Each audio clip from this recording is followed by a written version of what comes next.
banget hijau-hijau. Hi everyone, welcome to the first episode Nira Weekly bersama saya Aifiza, Research dari Pusat Neuroscience Jakarta.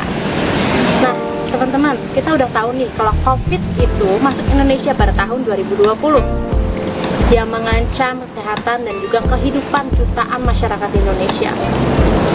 Hal ini ditanggapi sebagai darurat kesehatan yang juga menyita perhatian nasional dan internasional, juga mengadopsi bagaimana pencegahan dan membatasi wabah COVID-19.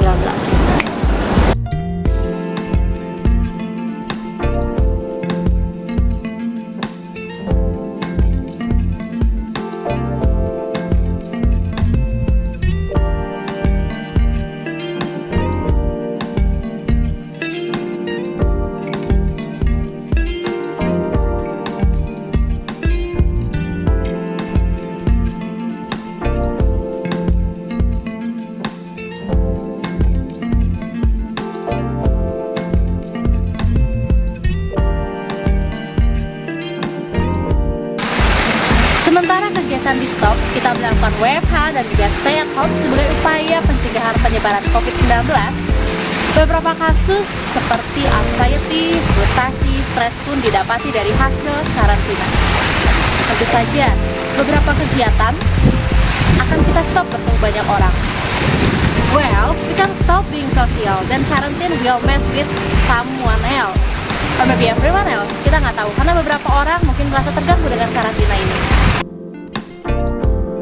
Nah, sebuah penelitian yang dilakukan oleh King College London bahwa seorang yang karantina lebih jauh paranoid terhadap COVID-19.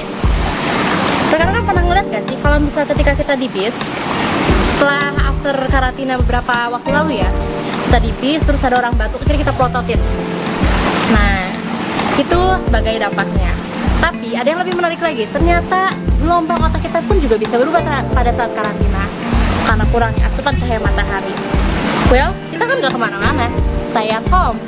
Tapi kita jadi bingung, sebenarnya kita mau ngapain sih? Yang ada malah kita bikin konflik di rumah.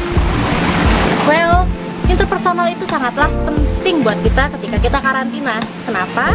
Karena terkadang kita jadi lebih emosi ngeliat ada beberapa hal yang tidak seperti biasanya kita lakukan. Contoh, biasanya kita meletakkan barang pada tempatnya, lalu tiba-tiba ada orang di rumah yang tidak meletakkan barang pada tempatnya, buang sampah sembarangan, atau tidak membuang sampah ketika semua sudah terkumpul. Emosi dong pasti. Nah, hal ini tentu saja penting bagi kita untuk bagaimana kita mengontrol diri kita. Caranya dengan cara mereframe ulang sebenarnya kegiatan apa aja sih yang sebenarnya belum pernah kita lakukan. Contoh, ada beberapa tumpukan buku dalam kamar, kita baca ulang, atau kita membaca buku yang memang belum pernah kita sentuh. Kita membelinya, bahkan kita belum bukanya. Kita juga bisa olahraga pagi-pagi ketika memang udara memang lagi mendukung, kayak misalnya cahaya mataharinya oke, terus juga mungkin juga ketika masih pagi dan juga masih, kita pun juga bisa melakukan kegiatan-kegiatan yang memang outdoor. Ya, terlebih lagi juga tetap kita harus jaga jarak pada masing-masing orang yang ada di outdoor. Nah, gitu rekan-rekan, jangan lupa untuk mereframe ulang apa aja kegiatan kita dan juga hobi apa yang pernah kita rencanakan tapi belum pernah kita lakukan. Nah, begitulah, sekian dari saya. See you di next episode. Bye bye Nira Weekly.